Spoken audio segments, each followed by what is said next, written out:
अस्सलाम वालेकुम, welcome back to the new reaction video. और अभी जिस वीडियो के ऊपर हम लोग रिएक्ट करने वाले हैं और उस वीडियो का टाइटल है Big jackpot for India. India, मतलब always India, India, India. अच्छा, why this white gold will make, India next Saudi Arabia. मतलब अगला सऊदी अरेबिया जैसा अमीर मुल्क इंडिया होने वाला है। और वो कैसे? उसका जैकपॉट कैसे लगेगा? हाँ, तो लेट्स मूव वीडियो को चेकआउट कर लेते हैं। गेट्स फ्लाई फैक्ट्स की वीडियो है और वीडियो काफ़ी इन्फॉर्मेटिव होने वाली है। अगर आप लोगों ने चैनल को सब्सक्राइब नहीं किया, सब्सक्राइब कर दो, लाइक कर दो, शेयर कर दो। और डिस्क्रिप्शन में आप लोगों को लारा का चैनल का लिंक मिल जाएगा, उसको भी चेकआउट कर लेना है, वहाँ पर भी सब्सक्राइब करना है। डेली वीडियोस वहाँ पर भी अब आ रही हैं, अब सच में आ Yes, रही आ रही है, सच में आ रही है. हैं।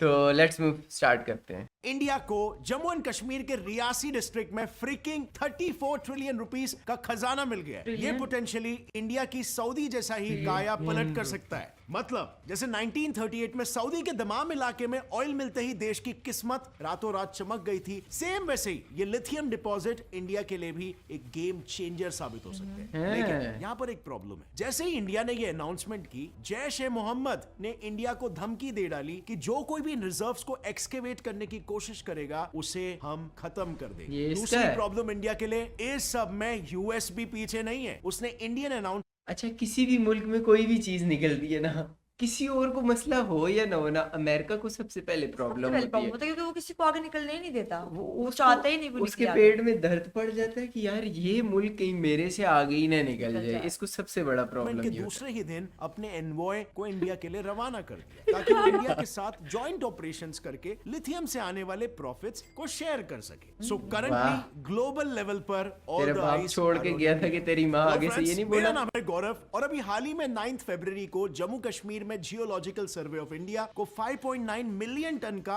अनटैप्ड लिथियम रिजर्व मिला, जो इंडिया के लिए किसी Nice यार। जैकपॉट से कम नहीं है, क्योंकि अब तक इंडिया को लिथियम पाने के लिए चाइना से 8,000 करोड़ का इंपोर्ट करना पड़ता था। पर इस पूरे मुद्दे पर एक काफी इंटरेस्टिंग पर्सपेक्टिव ये है कि इस खजाने की खबर कभी इंडिया को लगती ही नहीं अगर आर्टिकल 370 जम्मू एंड कश्मीर से नहीं हटता। देखो, साल 2018 के पहले तक जम्मू एंड कश्मीर के पूरे लैंड पर वहां के लोकल मिनिस्टर्स और ब्यूरोक्रेट्स का कब्जा था, क्योंकि 2001 में आए रोशनी एक्ट के वजह से जम्मू एंड कश्मीर में एक्सप्लोरेशन तो दूर, कोई नॉन कश्मीरी जमीन भी नहीं खरीद सकता था। आपको मालूम होगा ऐसे ही ये है हुआ करता था। पाकिस्तान बस के इसी साथ एक्ट भी, के जो तहत कश्मीर है उसमें जेएनके भी नहीं खरीद गवर्नमेंट ने सकते। बहुत ही मिनिमम रेट पर वहां पर मौजूद 16 लाख हेक्टेयर्स के गवर्नमेंट लैंड को डायरेक्टली लोकल्स को सालों के लिए लीज पर दे दिया था, वो भी एकदम मिनिमम पैसे लेकर। बट एक्चुअली में ना, ये रूल एक मेजर स्कैम था। सो रूल्स के मुताबिक जेएनके गवर्नमेंट ने 25,000 करोड़ वर्थ का लैंड लीज के लिए ओपन किया, लेकिन असल में गवर्नमेंट ने 16 में से सिर्फ 6 लाख हेक्टेयर जमीन ही लीज पर अवेलेबल कराया, जिसकी कीमत 317 करोड़ रुपीस थी। मगर इस डील के बदले में जेएनके गवर्नमेंट को सिर्फ 76 करोड़ रुपीस ही हासिल हुए थे। मतलब 241 करोड़ सीधा नेताओं के जेब में। लेकिन इनसे पहले ना, खुद जेएनके स्टेट विजिलेंस ऑर्गेनाइजेशन ने इस एक्ट के खिलाफ अच्छा, FIR रजिस्टर किया, politicians क्योंकि वहाँ पे भी उन्होंने ऐसे ये ही पाया है। था हर कि जगह गुलमर्ग politicians रीजन में कुछ एक जमीन जैसे हैं। पर्टिकुलरली वेल ऑफ लोगों को ट्रांसफर की गई है, जो स्कीम के लिए एक्चुअली एलिजिबल भी नहीं थे। लेकिन फिर साल 2018 में आर्टिकल 370 के एब्रोगेशन से भी पहले रोशनी एक्ट को रिपील किया गया। उस वक्त के गवर्नर सत्यपाल मलिक ने तुरंत इस एक्ट से जुड़े केसेस पर एक्शन लिए और 2020 में जेएनके हाई कोर्ट ने भी इस एक्ट को इलीगल और अनकॉन्स्टिट्यूशनल डिक्लेयर कर दिया। और फिर इस मेजर लॉफुल विक्ट्री के बाद अगले ही साल भारत सरकार ने आर्टिकल 370 को एब्रोगेट कर दिया, जिससे अब जेएनके का लैंड सभी के लिए ओपन हो गया है, जीएसआई के लिए भी, क्योंकि 2022 में ही जीएसआई ने इस अनएक्सप्लोर्ड लैंड पर लिथियम एक्सप्लोरेशन शुरू कर दिया। बेसिकली जीएसआई की स्टडीज के हिसाब से इन इलाकों में लिथियम मिलने की हाई प्रोबेबिलिटी। और जैसे कि मैंने पहले भी कहा, इंडिया हर साल 8,000 करोड़ से भी ज्यादा पैसा लिथियम इंपोर्ट्स में गवा रहा है। तो जीएसआई का विजन एकदम क्लियर, मतलब वो पैसा जल्द से बचेगा जल्द इनको। लिथियम की खोज करके इंपोर्ट्स को कट करना। और फाइनली 9 फरवरी को मिनिस्ट्री ऑफ माइंस ने अपने ट्विटर हैंडल पर यह हिस्टोरिक अनाउंसमेंट की, Nice. 5.9 million turns lithium reserves JNK के रियासी डिस्ट्रिक्ट में मिले हैं। अब ये एक्सप्लोरेशन तो सिर्फ एक आउटकम है आर्टिकल 370 के रिवोक होने का। इसके अलावा भी कई सारे चेंजेस जेएनके के लोगों को देखने के लिए मिला, जैसे कि इंफ्रास्ट्रक्चर डेवलपमेंट में, गवर्नमेंट प्रोजेक्ट्स में, क्राइम रेट्स काफी कम हो गए and on many different levels. पर अभी कई सारे लोग हैं जिन्हें पता ही नहीं कि आर्टिकल 370 क्या था, किन हालातों में इस अनफेयर आर्टिकल को लिखा गया था और उसका इंडियन पॉलिटिक्स में क्या परिणाम हुआ और उसे एब्रोगेट कैसे किया गया। और ये न्यूज सुनकर सारे के सारे इंडियंस फूले नहीं समा रहे। सो मिनिस्ट्री ऑफ माइंड्स ने अपने ट्विटर हैंडल पर यह हिस्टोरिक अनाउंसमेंट की और बस फिर क्या था, दुनिया भर से अलग अलग रिस्पॉन्सेज आना शुरू हो गए, जिसमें से एक था Jaish e Mohammed backed anti India organisation people's anti fascist front PAFF ने इंडिया को ये कहकर धमकाया कि जो कोई भी रिजर्व्स को एक्सकेवेट करेगा उसे वो खत्म कर देंगे। उन्होंने तो कश्मीरीज को भी ये कहा उकसाने के लिए, ये कह के कि जेएनके के रिसोर्सेज सिर्फ वहां के लोगों के हैं और बाहर वाले उसे ले नहीं सकते।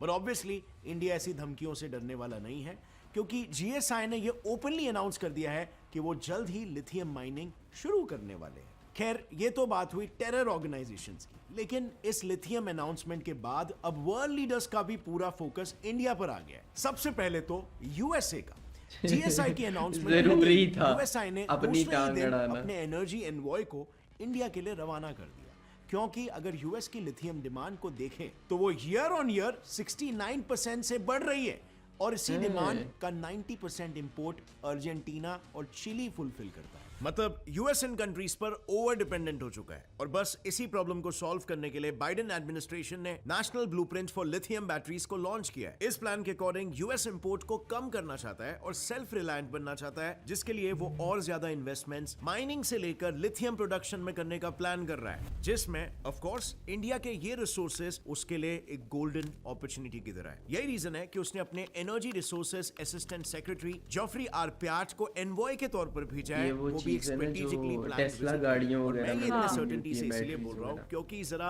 मिस्टर प्याट का स्केड्यूल तो देखो। वो 13 से 17 फेब के बीच में मुंबई में सभी बड़े बिजनेस लीडर्स को मिलेंगे, फिर पुणे में एंटरप्रेन्योर्स और इंजीनियरिंग स्टूडेंट्स को मिलेंगे और आखिर में गवर्नमेंट ऑफिशियल से मिलने वो दिल्ली जाएंगे। अब ये क्रोनोलॉजी आपको समझ में आ रही है? वेल, प्रीटी क्लियरली ये एक लिथियम एक्सप्लोरेशन डील साइन करने की कोशिश हो सकती है। खैर, यूएस तो फिर भी एक डेमोक्रेटिक नेशन के साथ डील करने की सोच रहा है, बट लिथियम आज सभी ग्लोबल लीडर्स के लिए इतना इंपॉर्टेंट हो गया है कि इस पर अब टेररिस्ट रेजिम्स की भी नजर पड़ने लग गई। और इसका बेस्ट एग्जांपल है चाइना। देखो, दुनिया का 60% लिथियम प्रोडक्शन चाइना ही करता है, पर इसके बावजूद भी उसकी नजर अब अफगानिस्तान के डिपॉजिट्स को हड़पने पर है। बेसिकली कहा जाता है कि अफगानिस्तान के पास $1 ट्रिलियन वर्थ के अनटैप्ड लिथियम डिपॉजिट्स हैं। यार, अफगानिस्तान में बहुत कुछ है, बहुत ना ही कुछ। तालिबान को करना आता है। और इसीलिए जब रशिया यूक्रेन वॉर के वक्त सभी वर्ल्ड लीडर्स सिचुएशन को संभालने में लग गए थे, तब चाइना के रिप्रेजेंटेटिव्स तालिबान के साथ डील करने में लग गए थे। वेल, चाइना का मोटिव काफी क्लियर है, किसी भी तरह लिथियम मार्केट को अपने काबू में करना। अब ऑब्वियसली ये इतने सारे सुपर पावर्स इसके पीछे पड़े हैं, तो भला लिथियम में ऐसा क्या छुपा है? सो बात ये ना फ्रेंड्स, लिथियम की 3 मेन खासियत है जो कंबाइन होकर उसे इतना स्पेशल बनाती है कि उसे व्हाइट गोल्ड भी कहा जाता है। पहला है लिथियम का लाइट वेट, जो उसे परफेक्ट व्हीकल बैटरी एलिमेंट बनाता है। दूसरा है उसका हाईली रिएक्टिव प्रॉपर्टी, जो बेसिकली फास्ट चार्जिंग में मदद करता है। और तीसरा है उसका लो सेल्फ डिस्चार्ज रेट, यानी बैटरीज इससे लंबा टिकते हैं। नाउ आई एम श्योर आपको ऑलरेडी पता होगा कि lithium electric vehicle, laptop, smartphones और मिलिट्री की मिसाइल्स में भी यूज किया जाता है। पर इसके अलावा लिथियम का इस्तेमाल इन मिलिट्री मिसाइल सिस्टम्स को कूल करने, माइक्रोवेव्स में सेरेमिक के बर्तनों को टूटने से बचाने के लिए और तो और मेंटल हेल्थ के पेशेंट्स के मूड स्टेबलाइज करने में भी किया जाता है। पर चलो ये सब हटाकर सिर्फ अगर मैं इलेक्ट्रिक व्हीकल से आने वाली डिमांड की बात तो भी आने वाले 6 सालों में लिथियम की डिमांड यही बात मैं करने वाला और था। बस इसीलिए अच्छा, मेरे माइंड में था कि देखो टाटा और ये जो दूसरी इनकी कंपनीज है, ये बैटरीज पे चलने वाली गाड़ियां ऑलरेडी बना रहे हैं, तो हो सकता है इनके इस चीज से इनको ये फायदा हो कि टेस्ला से भी ज्यादा गाड़ियां बनानी शुरू करने।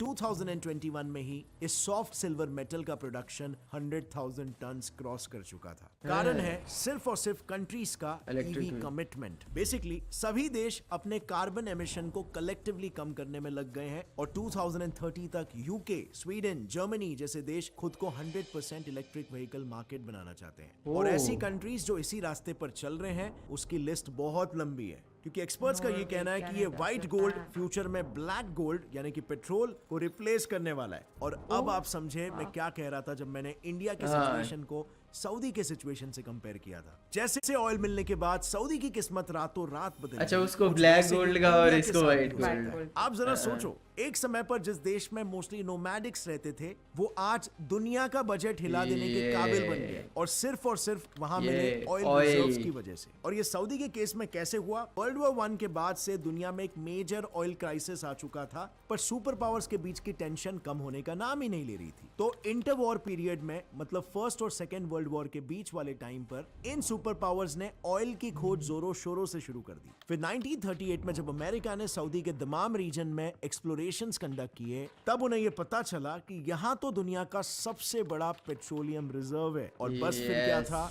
सऊदी ने अपना ये ब्लैक गोल्ड दुनिया भर बेचना शुरू कर दिया, और इन्हीं रिजर्व्स से यूरोपियन, एशियन और अमेरिकन कंट्रीज के साथ सऊदी के डिप्लोमेटिक रिलेशंस बिल्ड होने लगे। उसकी इकोनॉमी बढ़ी, उसका ग्लोबल इन्फ्लुएंस बढ़ा, और आज सऊदी ओपेक बहुत नेशंस के साथ पैसा है इनके मिलकर पास, ऑयल बहुत प्राइसेस पैसा। को जब चाहे तब रेगुलेट कर सकता है। पर अब जो आगे दौर आने वाला है ना फ्रेंड्स, इसकी बात ही कुछ और होने वाली है। आज ये दौर शुरू हो चुका है और भविष्य भी इसी का होने वाला है, जो है व्हाइट गोल्ड। दुनिया भर में धीरे धीरे ऑयल पर डिपेंडेंसी कम हो रही है और लिथियम पर ज्यादा होना शुरू हो गई है। इनफैक्ट अब तक खुद इंडिया में इलेक्ट्रॉनिक मार्केट का शेयर 0.5% था, क्योंकि एज आई सेड हमें भारी मात्रा में लिथियम इंपोर्ट करवाना पड़ रहा था, जो ऑब्वियसली इंडिया को काफी महंगा पड़ रहा था। लेकिन फ्रेंड्स, अब अपने सभी टारगेट्स को पूरा करने के लिए मिनिस्ट्री ऑफ माइंस ने KBIL नाम का एक जॉइंट वेंचर भी स्टार्ट कर दिया है, जिसका काम था काबिल। ओवरसीज मिनरल एसेट्स को ढूंढना। बेसिकली प्लान ये था कि इंडिया मेनली अर्जेंटीना और ऑस्ट्रेलिया जैसे देशों में लिथियम और कोबाल्ट मिनरल्स डिस्कवर करेगा और उन माइंस को लीज पर ले लेगा, अच्छा, जिससे कि दूसरे import को कम countries किया से। जा सके। पर JNK में मिले रिजर्व्स ने जैसे इंडिया की किस्मत ही बदल के रख दी। इस खोज से इंडिया की सिर्फ इंपोर्ट डिपेंडेंसी ही कम नहीं होगी, बल्कि इंडिया एक लीडिंग एक्सपोर्टर भी बन जाएगा। Yes। लेकिन देखो, आज जहां पर ये सभी कंट्रीज लिथियम की कीमत समझते हैं, वहीं पर दूसरे तरफ हाल ही में अफ्रीका ने इंडिया का $12 बिलियन का कर्जा चुकाने के लिए अपने लिथियम माइन को इंडिया को ऑफर कर दिया है। ऐसा Wow। क्यों किया अफ्रीका ने, और क्या इससे अफ्रीका के भी माइंस इंडिया के हाथ लगने वाले हैं? वेल, इस पर मैंने ऑलरेडी एक डिटेल वीडियो बनाया है, जो आप यहां पर क्लिक करके देख सकते हो। बहुत ही इंटरेस्टिंग वीडियो है, जो अफ्रीका के साथ इंडिया के जियोपॉलिटिक्स को एक्सप्लेन करेगा। और अगर फ्रेंड्स, इस वीडियो से अगर आपको कुछ भी नया सीखने मिला, कुछ नया जानने मिला, बहुत एक मजे की yes। चीज। And now friends, you tell me this in the comment section. Electric vehicles को लेके सबके मिक्स्ड ओपिनियंस है। सो आपको क्या लगता है, इस खोज से इंडिया में ईवीज के रेट्स कम होने वाले हैं या नहीं?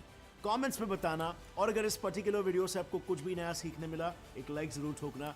Gets it fly facts. Like and share ज़रूर करना है। अच्छा, इसके अंदर जो मतलब मुझे जो चीज़ लगी थी जब मैं ये लिथियम का सुन रहा था, उसी टाइम मेरे जो दिमाग में चीज़ आ रही थी, पहले मुझे लगा वाइट गोल्ड का है कुछ सीन, मतलब थंबनेल से मुझे लगा, लेकिन जब ये सुना फिर मेरे माइंड में तब से यही कहानी चलती आ रही थी गाड़ियाँ। कि ये लोग पहले ही गाड़ियाँ बना रहे हैं। इंडिया बहुत बहुत बड़ी तादाद में गाड़ियाँ बना रहा है, बल्कि अभी तो मेरे ख्याल में वर्ल्ड में 3rd नंबर पे जा रहा है जो एक्सपोर्ट कर रहा है मेरे ख्याल से गाड़ियाँ, या बना रहा है कुछ ऐसे करके। तो इलेक्ट्रिक गाड़ियों में तो फिर इसने बहुत आगे जाना है, और हो सकता है फिर एक्सपोर्ट इलेक्ट्रिक गाड़ियों की भी शुरू कर दे और सस्ती भी हो जाए। एक तो उससे पोल्यूशन भी कम हो जाती है। हमने भी लेनी है ना इलेक्ट्रिक हाँ, गाड़ी। मैंने लेनी है। एक कोई गाड़ी जो है ना वहां से लारा के लिए भी भिजवा देनी है, हाँ। जो मतलब बहुत अच्छे टाइम वाली सोच रही हूँ लेने की, पर इलेक्ट्रिक कार। हाँ, इलेक्ट्रिक कार नहीं, अभी फिलहाल पेट्रोल गाड़ी पे गुजारा करना पड़ेगा। खैर, पाकिस्तान में तो काफ़ी एक्सपेंसिव है पेट्रोल वाली भी गाड़ियाँ, तो इलेक्ट्रिक कार तो भाई बहुत ही महंगी है। खैर, अगर आप लोगों को वीडियो अच्छी लगी और रिएक्शन अच्छा लगे तो please like and share and comment ज़रूर करना है। हम लोग मिलते हैं एक और वीडियो के साथ, तब तक के लिए बाय।